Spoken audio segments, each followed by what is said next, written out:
लो जी, बाबर आजम के सर से एक और इल्जाम उतर गया। सुपर ओवर मोहम्मद आमिर को बाबर आजम ने नहीं, अजहर महमूद ने दिया था। रिपोर्ट सामने आ गई। बाबर आजम ने मुखालफत की थी कि मोहम्मद आमिर को सुपर ओवर ना दिया जाए, शाहीन को या हारिस को दे देते हैं, लेकिन अजहर महमूद ने जिद की और उसकी जिद के ऊपर मोहम्मद आमिर को अमेरिका के खिलाफ सुपर ओवर दिया गया था, जिसकी वजह से पाकिस्तान हारा और आप लोगों को आपके सामने है। जबकि जो दूसरी बड़ी जो बाबर आजम पर इल्जाम लगाया जाता है कि उसने अपने दोस्तों को टीम में शामिल किया, तो शादाब खान को भी टीम में लाने वाला अजहर महमूद है। बार बार शादाब खान को मौके देने वाला वहाब रियाज और अजहर महमूद है, बाबर आजम नहीं। बाबर आजम ने मुखालफत की थी कि शादाब खान को मौके ना दो, लेकिन बाबर आजम की सुनी ना गई। रिपोर्ट्स ने सब कच्चा चट्टा खोल के रख दिया कि बाबर आजम की किस तरह से मुखालफत की गई थी। बल्कि रिपोर्ट्स में यह भी सामने आ गया कि बाबर आजम की सबसे बड़ी जो टीम में मुखालफत थी वो शाहीन शाह आफरीदी था। शाहीन शाह आफरीदी ने बाबर आजम का थ्रू आउट पूरे टूर्नामेंट में बाबर आजम का साथ ही नहीं दिया। उसकी एक अलग टीम थी और बाबर आजम की एक अलग टीम थी। इन दोनों का आपस में क्लैश चल रहा था, जिसकी वजह से पाकिस्तानी टीम की ये हालत हुई। तो ये थी पूरी कहानी। ना बाबर आजम ने अपने दोस्ती यारों को टीम में लेकर आए, ना बाबर आजम ने मोहम्मद आमिर को सुपर ओवर दिया, और ना ही बाबर आजम का साथ शाहीन ने दिया।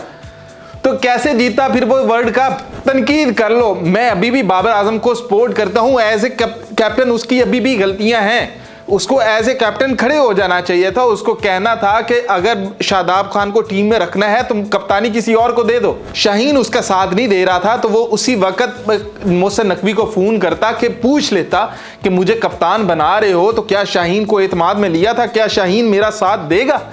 ये बाबर आजम को एज ए कैप्टन करना चाहिए था। अगर मोहम्मद आमिर को अजहर महमूद सुपर ओवर दे रहा था तो उसे कहना था कि एज ए कैप्टन मैं मैदान में उतर रहा हूं, अजहर महमूद तुम नहीं।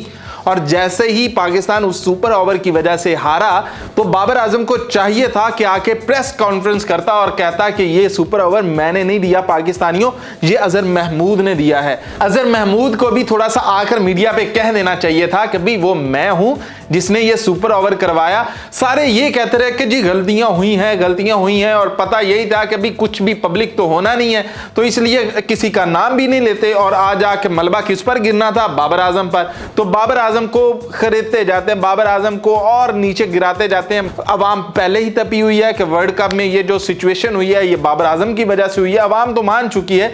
तो इसलिए और यही कहा जाए, सारे ये कहना शुरू कर दो हाँ भी गलतियां तो हुई हैं। लेकिन जब रिपोर्ट सामने आई और वो रिपोर्ट्स थोड़ी सी पब्लिक हुई, अभी ये थोड़ी इंफॉर्मेशन है जो आप तक हम पहुंचा रहे हैं कि ये पब्लिक हुई है, अभी और इंफॉर्मेशन आएगी जिससे पता चलेगा कि ये सारा मामला हुआ क्या था। आज की रिपोर्ट मिस ना करिएगा, जो 8 बजे पब्लिश होगी उसमें पता चलेगा आपको कि असल कहानियां चली क्या हैं। तो अभी हमारे पास इंफॉर्मेशन आ रही है और वो सारी कलेक्ट करके आपको 8 बजे बताएंगे कि असल बाबर आजम के खिलाफ साजिश रची कैसे गई। तो बाबर आजम ना शादाब को टीम में लाने वाला है, ना सुपर ओवर देने वाला है, और ना ही वो और भारी भरकम प्लेयर्स को टीम में लाने वाला है। और शाहीन भी उसकी मुखालफत कर रहा था। ये चीजें बिल्कुल आया हो गई हैं और सामने आ गई हैं। तो अब आपकी क्या राय है? अभी भी बाबर आजम का कसूर मानना है या फिर थोड़ा सा सच को तस्लीम करना है कि अभी हमारी चीजें कुछ सर से लेकर पांव तक पूरी का पूरा आवा ही बिगड़ा हुआ था, खाली एक मशीन का पुर्जा नहीं? तो क्या ये मानना है कि या खाली अंधू की तरह यही कह देना कि जो कीता है बाबर आजम ने कीता है? वो एक पंजाबी था, ये वो नई एक चीज़ शुरू कर दो कि भी सिंधी पंजाबी का और बलोची का या पश्तो का आपस में लड़ाइयाँ शुरू कर दो, या फिर ये मान लो कि बाबर आजम की उतनी गलती नहीं है जितनी बताई जा रही है या जितनी हम तस्लीम कर चुके हैं। बाबर आजम की गलती ज़रूर है लेकिन थोड़ी। अपनी कीमती राय से आगाह ज़रूर करिएगा।